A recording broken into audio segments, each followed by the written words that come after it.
Where's the compliance audit from Q3? My voice cut through the polite applause like a blade. 280 people in that Phoenix ballroom went dead silent. You could hear the air conditioning kick in, the soft clink of ice in water glasses, someone's chair creaking as they shifted to stare. Bradford Thornton froze at the podium. Just half a second, long enough for me to catch his jaw tighten before that politician's smile snapped back into place. "Thank you, Dan. I think we can address that offline. I'd prefer to address it now." I stayed standing, manila folder gripped tight in my sweating palm. The edges were cutting into my fingers, especially the $42 million discrepancy in material costs. The smile died completely. Brad Thornton, 59 years old, son of a former senator, CEO of Apex Systems. Never spent a day in uniform but loved talking about supporting our troops. Right now, he looked like someone had just told him his trust fund evaporated. "Daniel Sullivan is no longer employed by Apex Systems," he said into the microphone. His voice echoed off the hotel walls. "Effective immediately." I thought he was joking. You don't fire someone at a Department of Defense contract renewal meeting. Not in front of 2 congressmen and a room full of military brass. But I could see security guards moving along the back wall, their radios crackling to life. This wasn't the annual shareholders meeting in some sterile conference room. This was the quarterly DoD contract review at the Fairmont Scottsdale Princess. We had procurement officials from the Pentagon, Defense Appropriations Committee members, and about 50 Apex executives. The meeting that decided if we kept our $850 million contract for soldier equipment. I'm Dan Sullivan, 52 years old, did 12 years in the Army including 2 tours in Iraq, then 20 years doing corporate audits. Thought I'd seen every kind of corruption there was. Turns out I was wrong. The folder in my hand contained copies of the real Q3 compliance audit.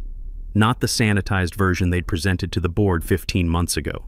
The one that showed Apex had been overcharging the DoD $42 million over 3 years for substandard body armor materials.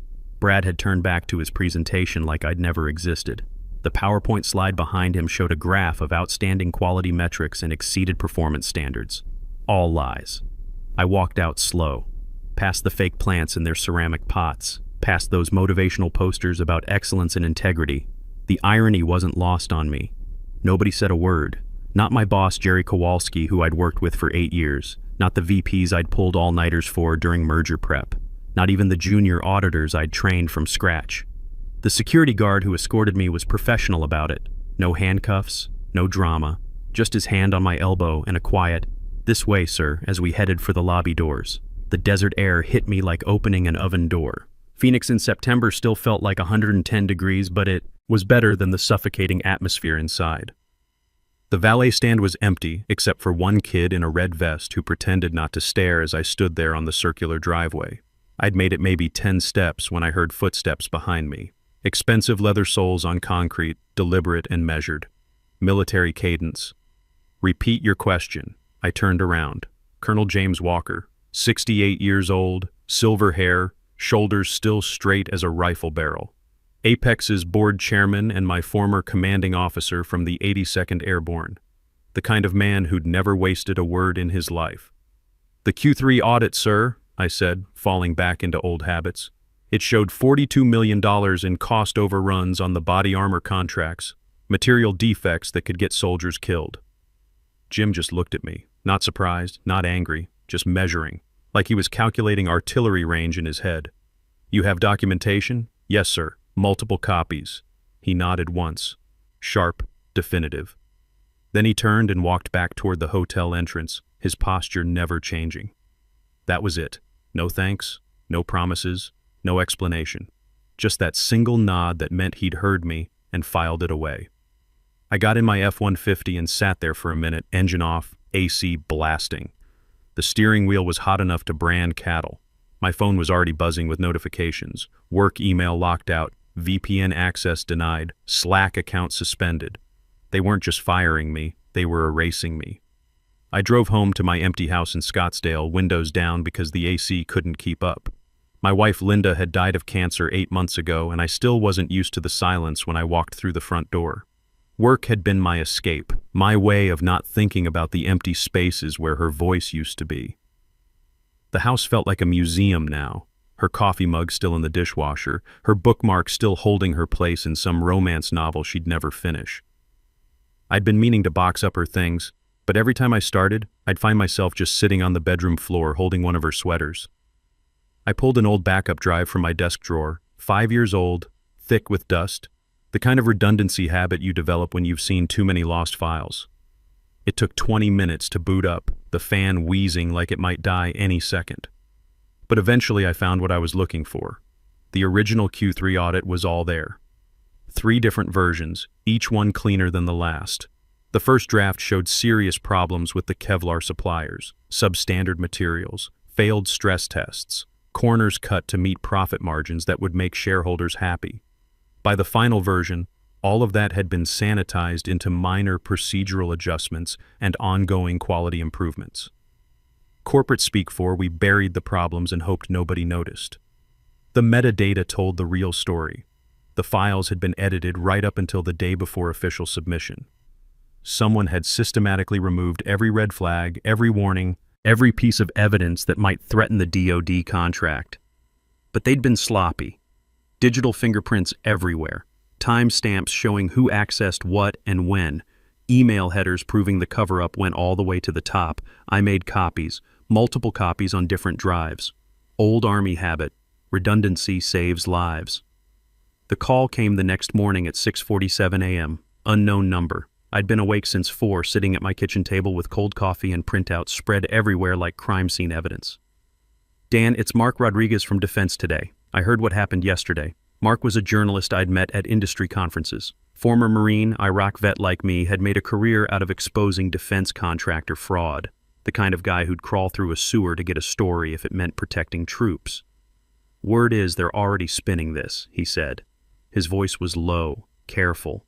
HR's putting out that you've been unstable for weeks, erratic behavior, obsessing over minor discrepancies. I wasn't surprised. Standard corporate playbook. Destroy the messenger before the message gets out. Make the whistleblower look crazy. They're also claiming the audit you mentioned doesn't exist, calling it a phantom report. That made me laugh, but not the good kind. I've got 3 versions of it, Mark, complete with timestamps and revision history. Can you prove it? Meet me tonight. Denny's on McDowell. I'll show you everything. The rest of the day dragged like a root canal. I couldn't concentrate on anything. Kept checking my phone for messages that weren't coming. The house felt smaller, like the walls were closing in. Linda's absence was louder than ever. Around 3 p.m., I drove to the grocery store just to get out. Stood in the cereal aisle for 10 minutes, staring at boxes of Cheerios, not seeing anything. An old lady asked if I was okay. I told her I was fine, which was the biggest lie I'd told all week. That evening, I spread the documents across the booth at Denny's like I was briefing a mission. Mark went through them slowly, his reporter instincts kicking in. Coffee got cold.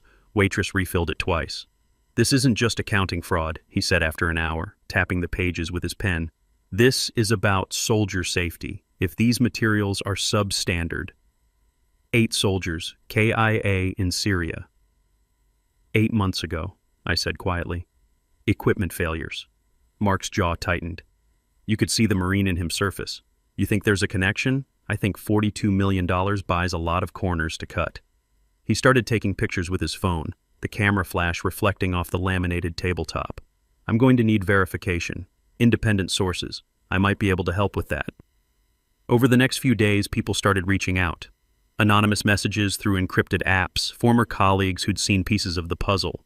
3 retired colonels working at competing defense firms confirmed they'd heard rumors about Apex's quality control issues. The breakthrough came from an unexpected source. Cameron Thornton, Brad's 38-year-old son and Apex's CFO, contacted me through a burner email account. The subject line just said, "We need to talk." Not about choosing sides, the message read. About doing what's right.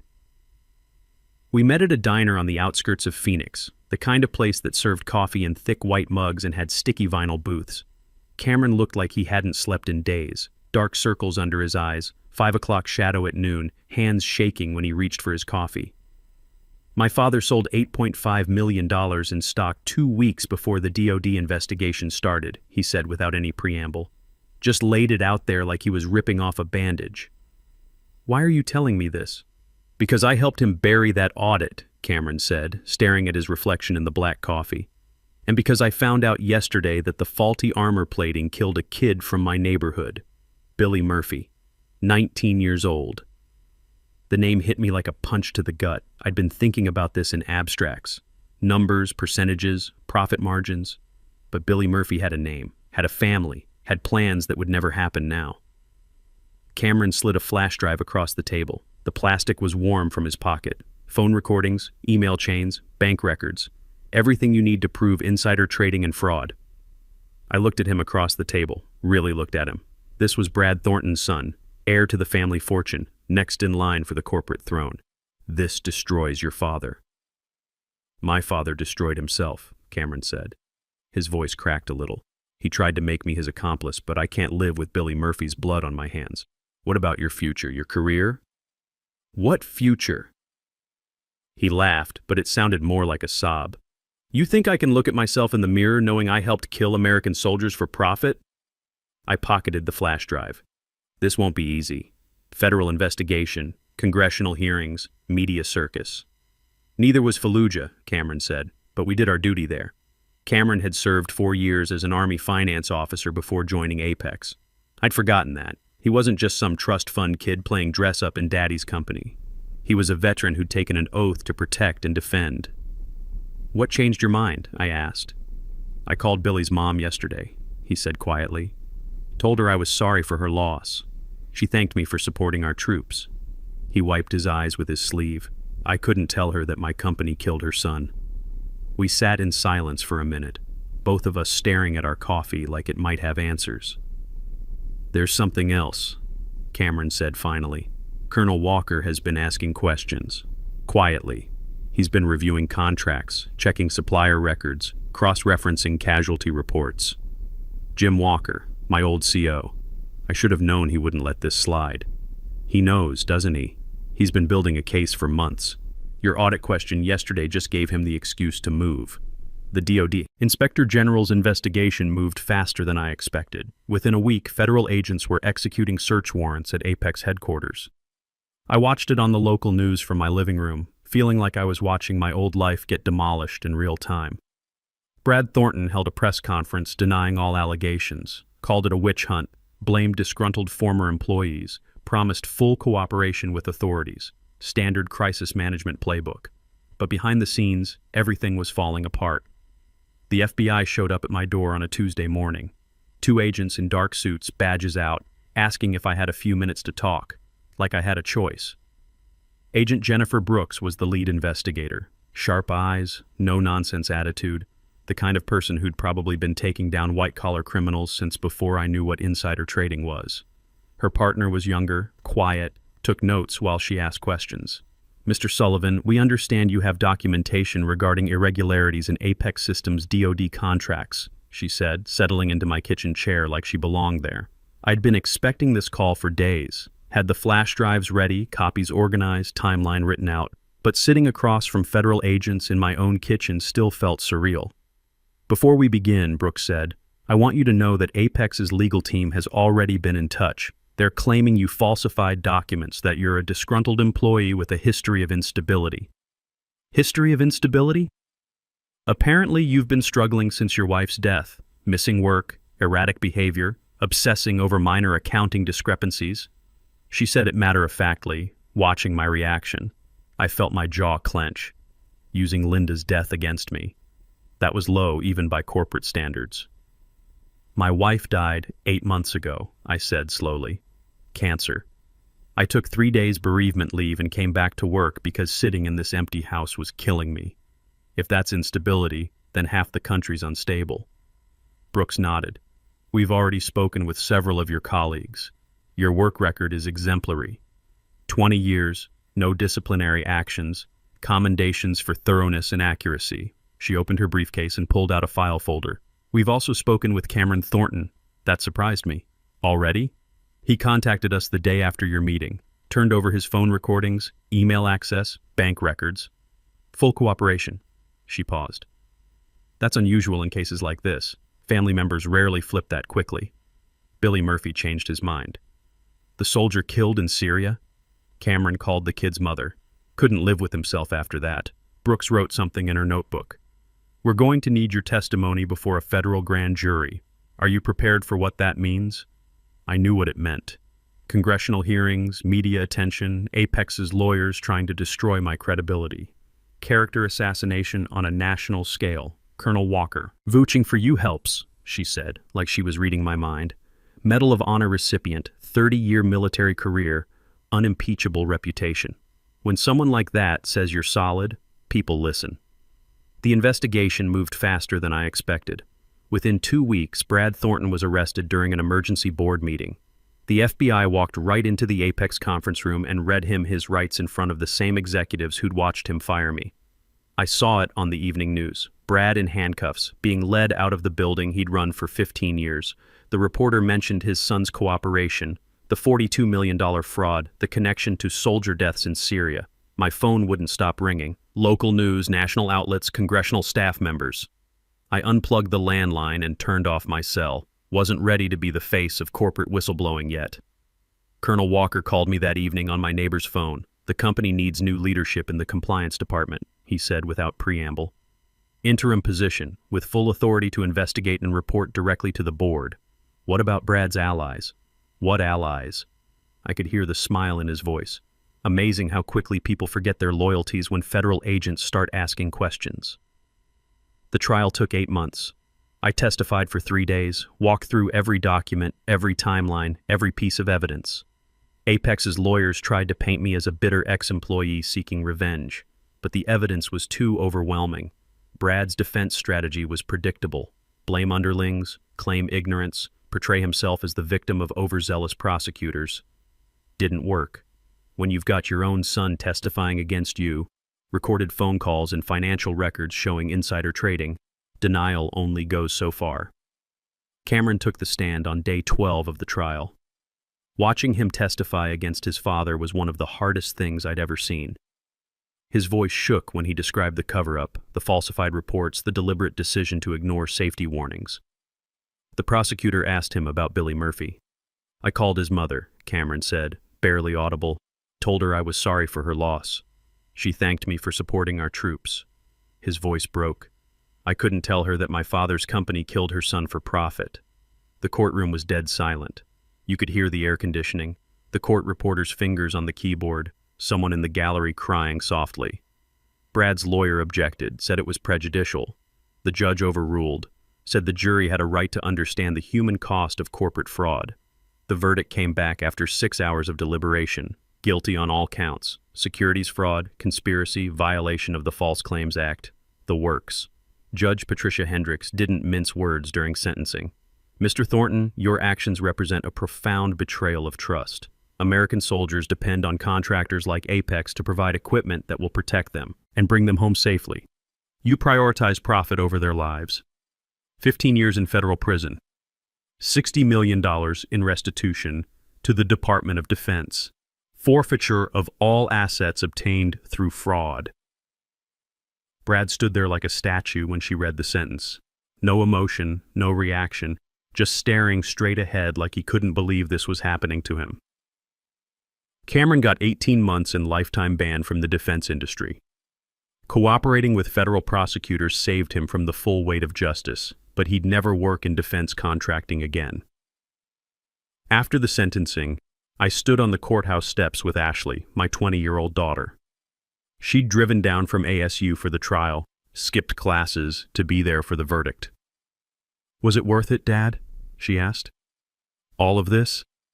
I thought about Billy Murphy, 19 years old, killed by equipment that failed because someone wanted better quarterly earnings. Thought about all the soldiers currently deployed, depending on contractors to provide gear that would keep them alive. "Some fights pick you, kiddo," I told her. "When they do, you don't get to walk away just because it's hard." The Phoenix media called me a hero. Congressional representatives wanted photo ops. Defense industry publications wrote editorials about corporate accountability. I just wanted to go home and figure out what came next. Colonel Walker called me 3 days after the sentencing, said he wanted to meet for coffee, had something to discuss. We met at a quiet place downtown, away from the media circus that was still following the Apex story. "The board voted unanimously," he said, stirring sugar into his coffee. They want you as chief compliance officer. Full authority, direct reporting to me as chairman, complete access to all contracts and suppliers. I stared at my coffee cup. They want me to come back? They want you to rebuild the company from the ground up, clean house, establish new protocols, make sure nothing like this ever happens again. It felt strange. 6 months ago, they'd erased me like I never existed. Now they wanted me to fix what Brad had broken. The DoD contract? Suspended pending review. But if we can prove we've implemented real changes, real oversight, they're willing to consider reinstating it. He leaned back in his chair. That's a big if, Dan. This isn't about public relations or damage control. This is about earning back trust that took decades to build.